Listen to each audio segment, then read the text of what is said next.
Olá, meu nome é Flávia Godinho Soares de Melo Barreto. Eu sou fonoaudióloga e farmacêutica, especialista em docência em voz e mestre em ensino. E eu venho hoje falar um pouquinho sobre a importância das metodologias ativas no ensino. Eu já sou docente do ensino superior há 16 anos e há uns 5 ou 6 anos eu iniciei na minha prática docente a aplicação de metodologias ativas. Então, nesse momento, meu papel não é ensinar as metodologias ativas ou algumas delas em si, mas demonstrar a importância da aplicação dessas metodologias no ensino. E eu gostaria de iniciar essa discussão pensando um pouco com relação à realidade atual da educação. O que a gente pode observar na atualidade? Os professores sempre reclamando, sempre se queixando de que os alunos estão desinteressados, desmotivados, rebeldes. Os alunos sempre também justificando estarem desinteressados e desmotivados, porque a educação é retrógrada, o modelo de ensino está inadequado, o sistema educacional foi moldado para dar errado. E a gente vê aqui, entre esses dois grupos, né, alunos e professores, que há realmente um conflito de interesses. Nós, os professores, a maioria de nós somos viemos, né, da educação tradicional, onde a visão da escola, a visão do professor era muito diferente do que da visão que os nossos alunos apresentam hoje em dia. E isso traz um monte de conflitos para dentro da sala de aula, porque mediante a esse desinteresse, essa desmotivação, os alunos culpam os professores e a escola, professores de escola, em contrapartida, culpam esses alunos, e no final desse conflito todo, a gente acaba tendo como consequência um baixo rendimento da aprendizagem. Então, vamos pensar um pouquinho por que isso acontece na atualidade. A gente precisa pensar que a escola e o estudante de ontem e de hoje, eles são muito diferentes. A primeira questão que se diferencia muito no passado para a atualidade é a visão que se tem da escola. No passado, a escola era uma fonte de novidades. As pessoas não tinham, as famílias não tinham os recursos tecnológicos, os acessos que têm a livros, a jornais, a documentários e a todo tipo de forma de informação que hoje em dia nós temos. Então, no passado, ir para a escola era motivador, porque a escola era um local de descoberta. Hoje em dia, essa visão da escola mudou muito, porque hoje em dia eu tenho acesso à informação de dentro da minha casa ou de qualquer lugar que eu tiver, basta ter um celular ou uma televisão, que eu tenho um acesso muito rápido a essa informação. E às vezes acesso à informação de modo muito mais divertido e prazeroso do que na escola. Então, a escola passa a ter uma visão diferente. A escola, que antes era um local interessante, um local de descobertas, ela passa a ser vista como um local entediante, um local onde eu só vejo obrigação e não vejo prazer.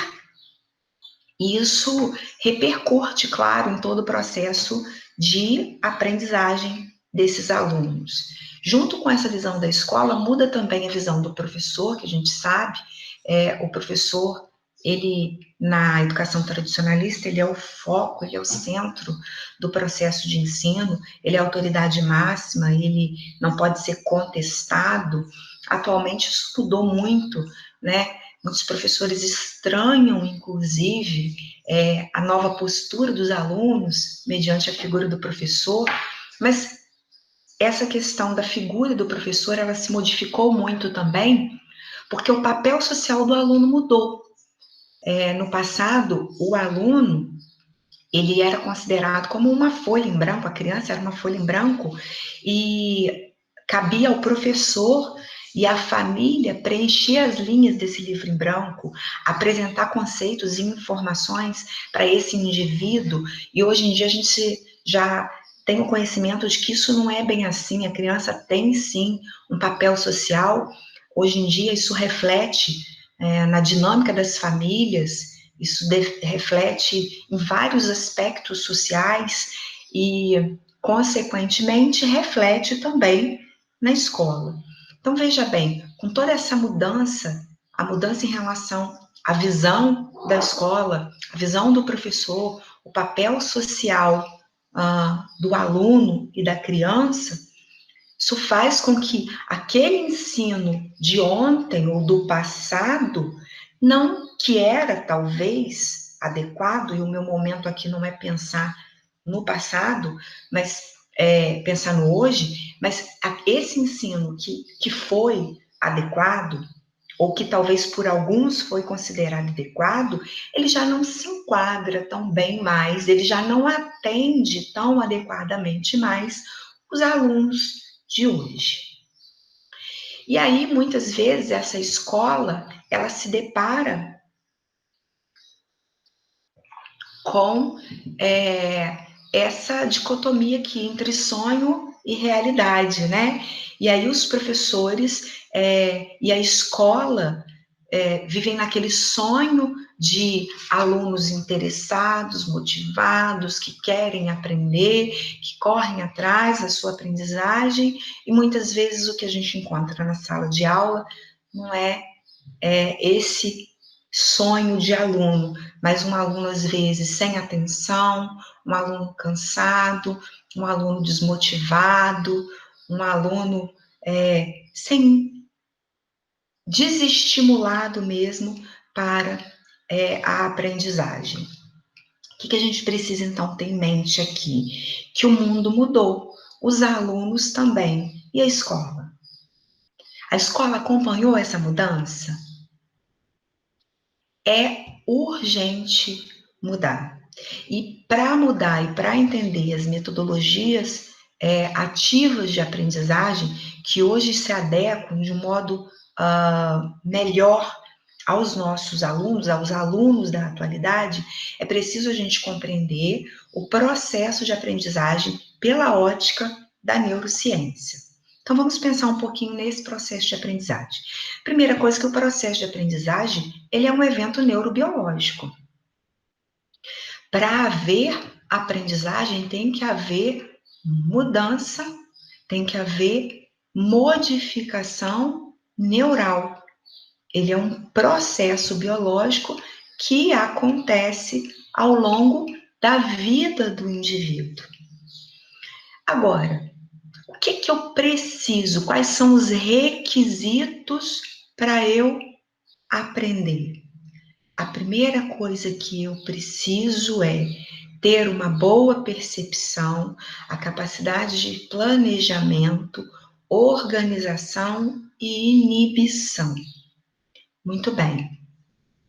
Para perceber, eu preciso dos meus órgãos do sentido. Eu preciso de ter uma boa visão, uma boa audição, eu preciso de ter uma boa percepção tátil, mas quando a gente fala aqui dessa percepção, a gente não está falando só dessas capacidades sensoriais de detectar ou perceber estímulos. É claro que isso é importante. É claro que uma criança que está com uma dificuldade de percepção auditiva ou com uma dificuldade visual, ela precisa ter a adequação dessa percepção para ela aprender melhor. Mas não basta, eu posso ter uma visão íntegra, uma audição íntegra, um tato íntegro e ainda assim não aprender adequadamente. Por quê? Ou porque eu não tenho atenção, porque eu não estou motivado, porque as minhas emoções estão prejudicando a minha aprendizagem, ou porque aquela informação que eu percebo, eu não consigo planejar e organizar. Então, há uma série de fatores aqui influenciando essa aprendizagem. Então, veja bem, preciso de percepção, preciso também de planejamento e organização, porque não basta perceber, por exemplo, uma cor. Eu preciso, quando eu percebo, por exemplo, uma cor nova, quando eu percebo, por exemplo, que existe mais de um tom de verde, e agora não existe mais só o verde para mim, existe o verde claro e o verde escuro, eu preciso de refazer todo um processo neurobiológico para poder incorporar as informações que eu já tenho, aquela nova informação que eu estou percebendo. Isso requer planejamento e organização, para que de modo que no futuro eu possa acessar aquela informação que eu percebi e eu possa utilizar ela de modo prático. Se eu recebo um estímulo, mas eu não sou capaz de eu percebo, mas eu não sou capaz de gravar essa informação e de utilizá-la posteriormente, eu não aprendi realmente. Então, é muito importante planejamento e organização. E essa inibição aqui, então, o que seria isso? Quando nós estamos no processo de aprendizagem, nós não encontramos apenas o estímulo que a gente precisa aprender, existe uma série de estímulos. Então, vamos citar um exemplo para isso ficar mais claro. Talvez você agora, na sua casa, tenha alguém na sala. Você está me assistindo, mas talvez tenha alguém na sala assistindo a um filme, com alguns ruídos. Talvez tenha alguém na cozinha fazendo um suco com o liquidificador ligado. Talvez passe alguns carros na frente da sua casa, provocando ruído. Talvez alguém te chame, talvez haja movimento e você esteja vendo muitas informações ao mesmo tempo em que você me vê aqui na tela do seu computador ou do seu smartphone, ou seja, muitos estímulos podem acontecer ao mesmo tempo. Para você conseguir focar a sua atenção em mim, você precisa ser capaz de inibir outros estímulos e assim, então, você vai manter um foco no que eu estou falando.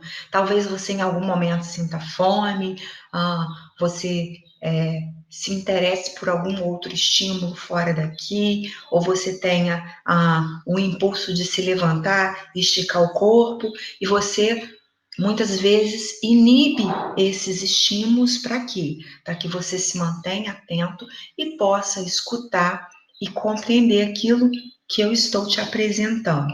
Isso é capacidade de inibição. Então, isso é fundamental também para a aprendizagem. E esses três fatores que eu já citei, atenção, motivação e emoção, também são fundamentais. É claro que sem atenção eu não percebo ou percebo os estímulos inadequadamente. Sem motivação, eu não consigo aprender, porque a aprendizagem, ela não depende somente do professor. O professor, por melhor que ele seja, por mais brilhante que seja o seu modo de apresentação de conteúdo, ele não é capaz sozinho de promover a aprendizagem se o aluno não quiser realmente aprender, se ele não tiver motivado a aprender. E outra questão importante é a emoção. As emoções, elas podem favorecer a aprendizagem ou prejudicar a aprendizagem. Fato é que as emoções, elas sempre influenciam a aprendizagem. Então, veja bem, você se lembra da sua infância de eventos que envolveram emoção. Você se lembra daquele presente que você ganhou num determinado aniversário, que foi muito importante porque você esperou ele ansiosamente ao longo de meses, e era uma coisa que você queria muito, você se lembra. Você se lembra também de eventos que foram traumáticos, daquele dia que o seu pai brigou com você, ou que você sofreu um acidente, ou que você tomou um tombo muito grande, doeu muito, ou que aconteceu um evento trágico na sua família. Porque esses fatores relacionados à emoção, eles ficam gravados de modo mais fixo na nossa mente. E aí, então, quando você tem emoções envolvendo a aprendizagem, essa aprendizagem ela pode ou ser favorecida ou ser prejudicada.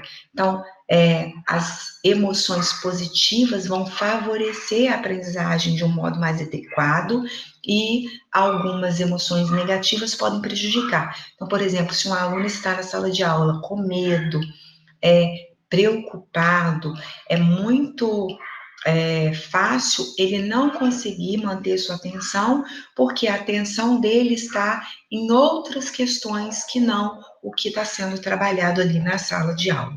Então, preciso considerar todos esses fatores. E é por isso que as metodologias ativas, que a gente vai falar daqui a pouco, elas vêm atender de um modo mais adequado a essa a aprendizagem ou a aprendizagem dos alunos da atualidade, porque as metodologias ativas, elas vão se preocupar também com esses aspectos, como percepção, planejamento, organização, atenção, motivação e emoção. Então, veja bem, o fato de eu receber um estímulo não significa que eu tenha aprendido, ou que vá ocorrer aprendizagem. Então, o professor apresentar na sala de aula um conteúdo não é garantia de que o aluno aprendeu. Esse aluno pode perceber o estímulo, então o estímulo está ali, que é o professor fazendo a sua apresentação, esse aluno percebe o estímulo, mas para ele conseguir ter uma adequada aprendizagem, ele precisa interpretar. E é aqui que está a grande questão.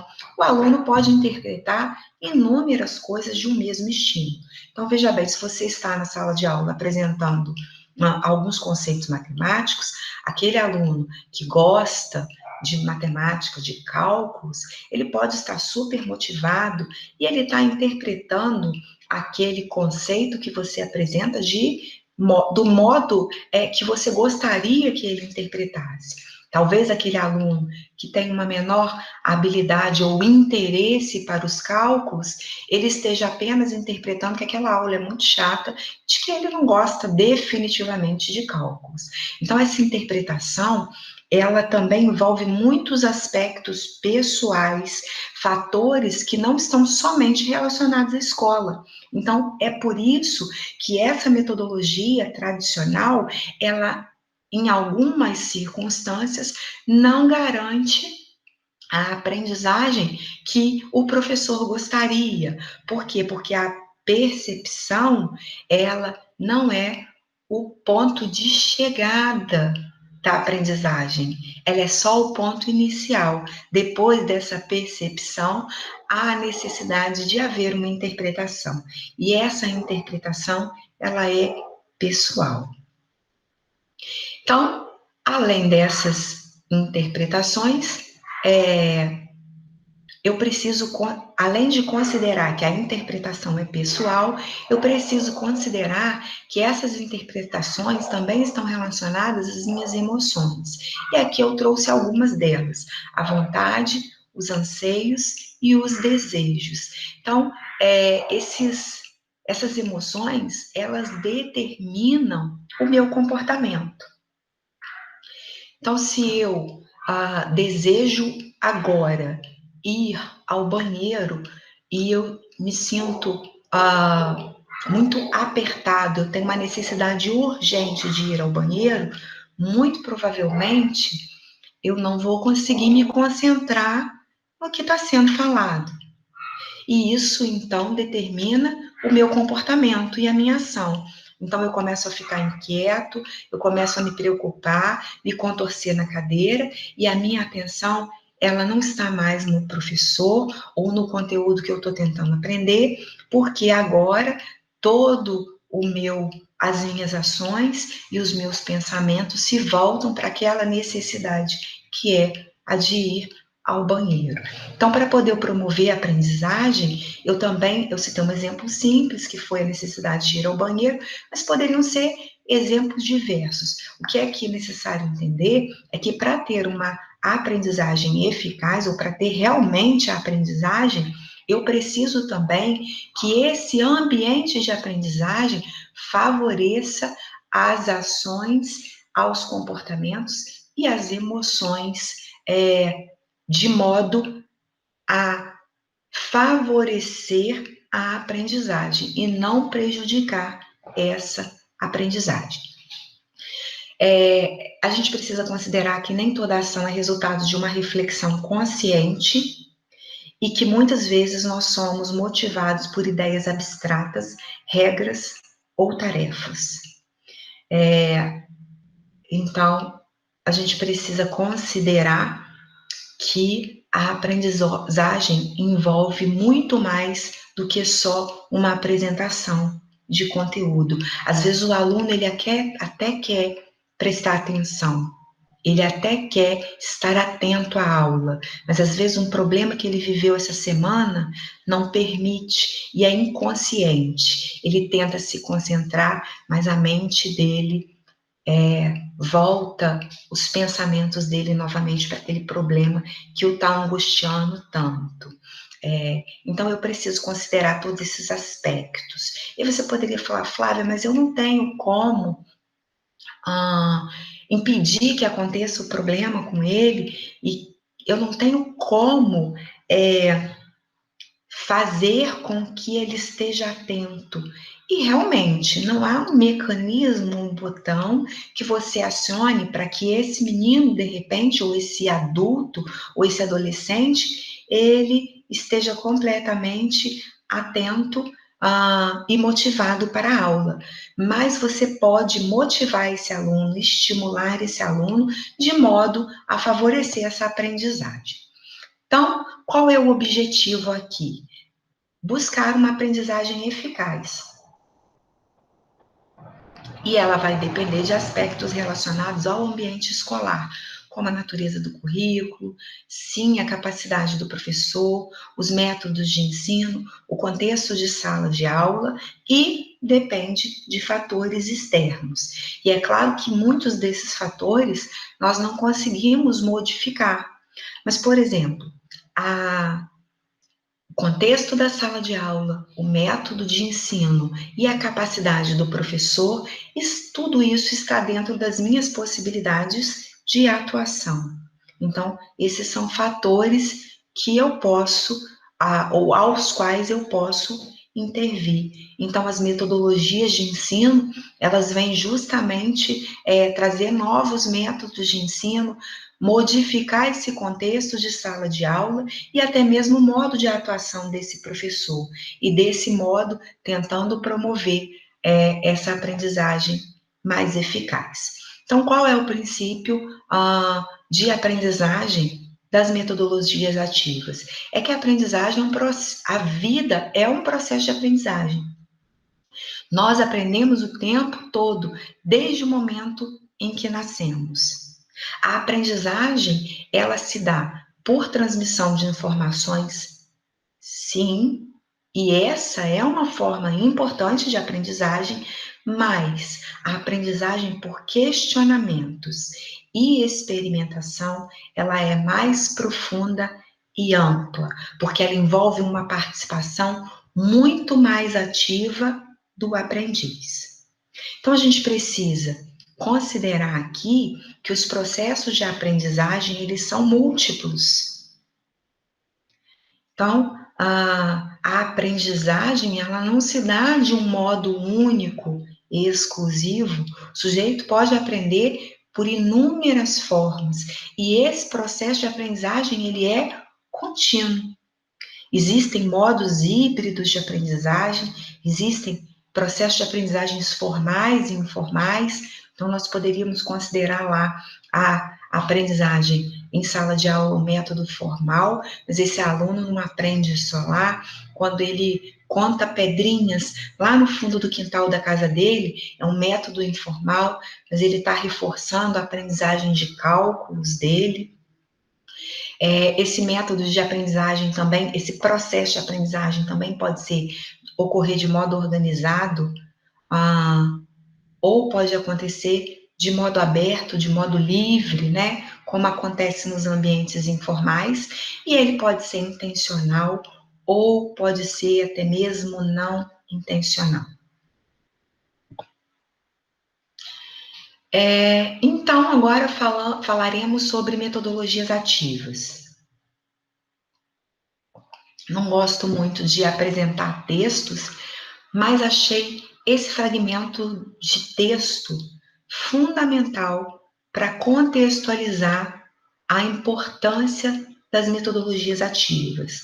Então, aqui a gente tem a apresentação de alguns renomados pesquisadores sobre o processo de aprendizagem e sobre as metodologias de aprendizagem, né? Alguns deles não chegaram a pesquisar metodologias, mas fizeram grandes pesquisas sobre o processo de aprendizagem, como Piaget, Vygotsky e Bruni, e esses métodos de aprendizagem estudados por esses autores, eles são inspiração e eles são a base de muitas metodologias de aprendizagem ou de ensino-aprendizagem.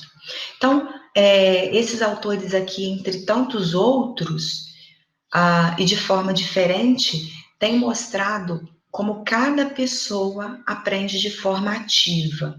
O princípio de estudo da maioria deles, claro que cada um tem uma teoria toda diferenciada, princípios diferentes, mas, no entanto, o que podemos dizer que há em comum entre a teoria de todos esses é que eles demonstram que a aprendizagem ela ocorre de forma ativa, a partir do contexto em que o indivíduo se encontra.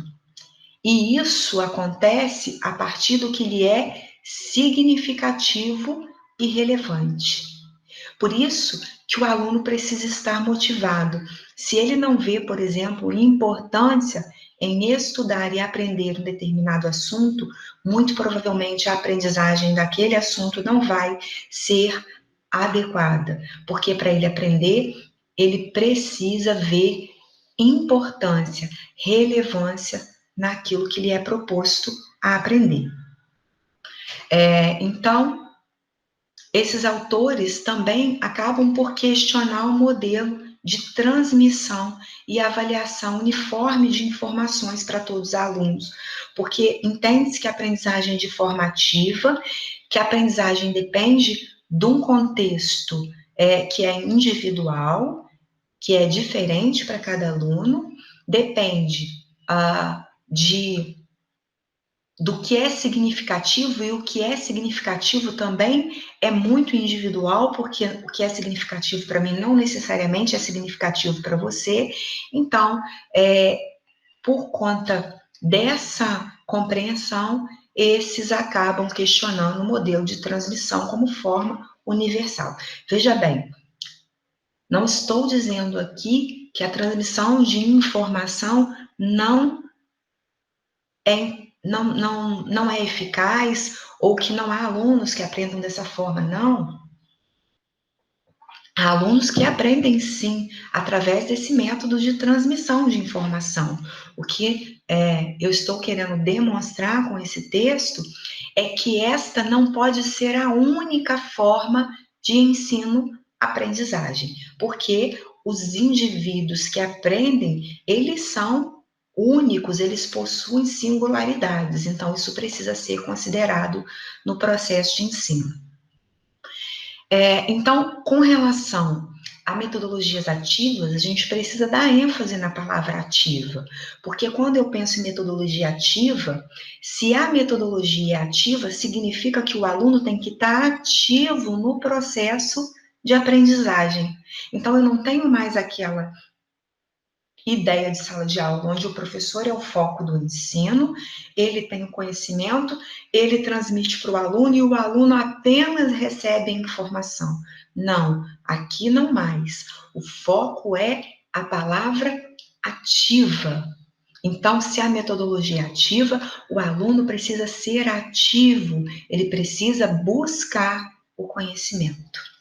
Então, ensinar e aprender acaba-se nesse método tornando-se fascinante quando se converte em processos de pesquisa constante, questionamento, criação, experimentação, reflexão e compartilhamento.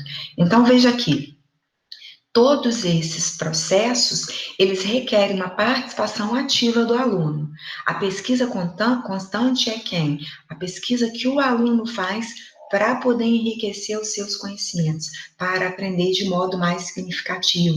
Esse aluno precisa questionar, ele precisa questionar as informações que ele lê, questionar ao professor, questionar aos amigos, ele precisa fazer questionamentos, ele precisa criar novas informações a partir do que ele aprendeu, ele precisa experimentar o que ele está aprendendo, ele precisa refletir sobre o que ele está aprendendo e ele também precisa compartilhar.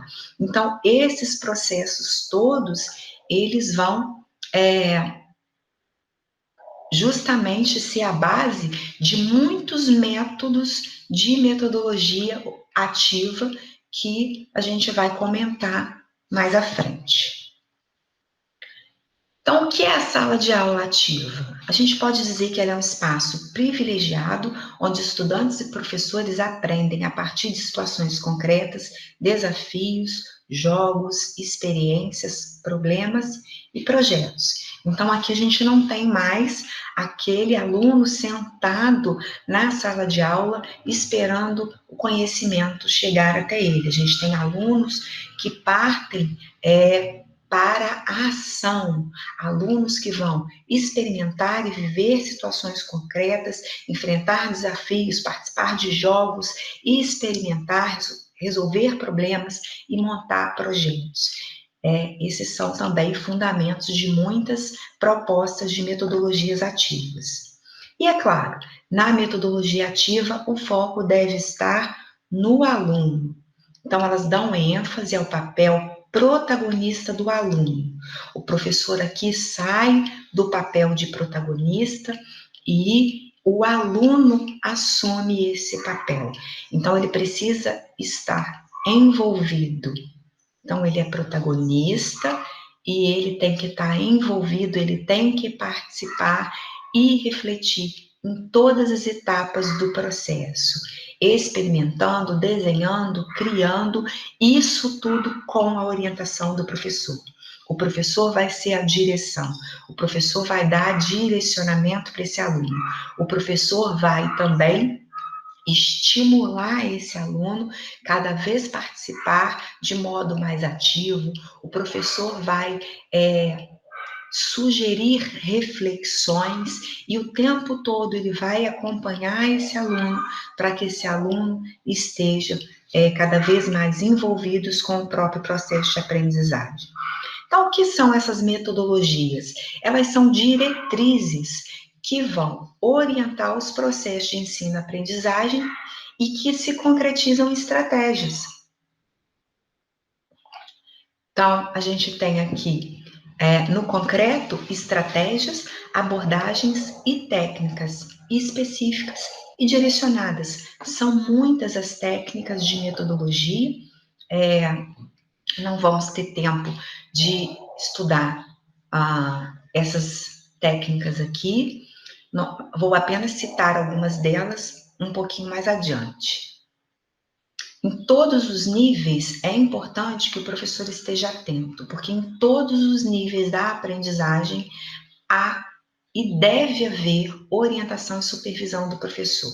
Ela é muito importante, porque esse professor vai ajudar o aluno a aprofundar nessa aprendizagem.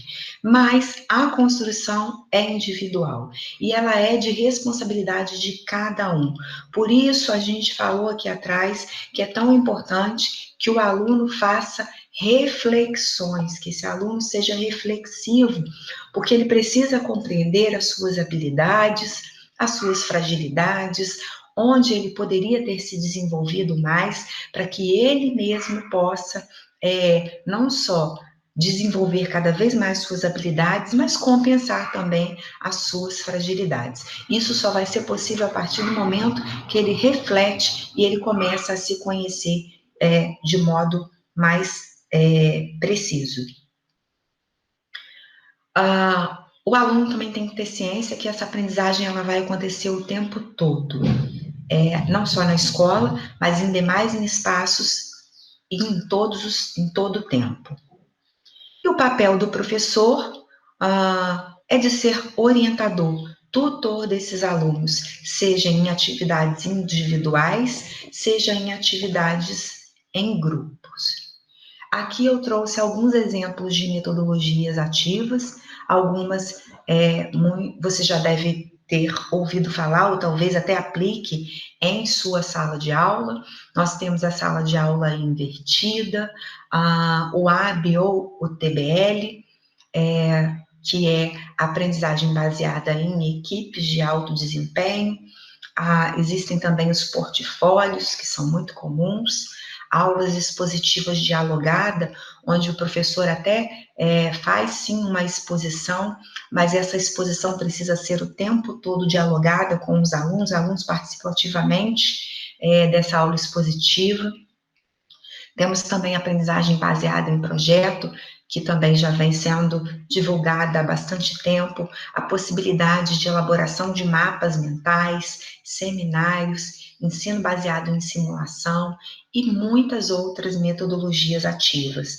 Trouxe apenas alguns exemplos, infelizmente não temos, tempo para esmiuçar cada uma delas aqui, mas é importante que a gente esteja atentos que todas essas metodologias, elas têm todos os fundamentos que a gente já falou. O aluno é o foco principal da aprendizagem, o professor ele atua como um tutor, o objetivo é que o aluno busque e se responsabilize pela própria aprendizagem e que ele tenha uma participação ativa, e por isso que essa aula expositiva, ela fica um pouco de lado, ela pode até acontecer, a gente tem um modo híbrido, onde pode ser tratado tanto a aula expositiva quanto metodologias, isso pode ser associado, mas pode haver também o uso exclusivo das metodologias ativas como forma de aprendizagem.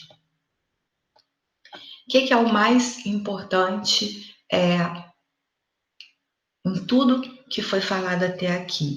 É que, pensando em metodologias ativas, o professor esteja sempre atento, que é importante estimular o aluno a pensar e a resolver problemas, porque essa não é uma função automática. O aluno precisa ser estimulado a essa atividade. Por que isso? Porque só a partir do momento que ele tem autonomia para poder resolver problemas, é que ele vai se formar um ser pensante, crítico, transformador e capaz de lidar com os tais problemas que ele vai enfrentar. E, já quase finalizando, a aprendizagem não é memorizar. A aprendizagem é relacionar, ressignificar e refletir uma informação. E como a metodologia tradicional muitas vezes leva o aluno à memorização, as metodologias ativas aqui têm sido de grande importância, porque elas direcionam os alunos a essas habilidades de relacionar, ressignificar e refletir a informação, uma vez que ele participa de modo mais ativo. A gente encerra, então, a nossa apresentação. Deixa eu um instante para parar a apresentação. Eu gostaria de agradecer a presença de todos vocês comigo até agora, agradecer também a atenção de vocês. Já aplico metodologias ativas há alguns anos, observei um pouco de resistência no início da aplicação das minhas aulas com metodologia ativa. No entanto, os alunos se adaptaram muito bem às metodologias ativas e às vezes hoje apresentam até um pouco de dificuldade em assistir aulas e métodos mais tradicionais, porque realmente a aula é mais dinâmica, o aluno assume uma postura muito mais participativa e esses alunos então percebem o ganho que eles têm com essas metodologias ativas.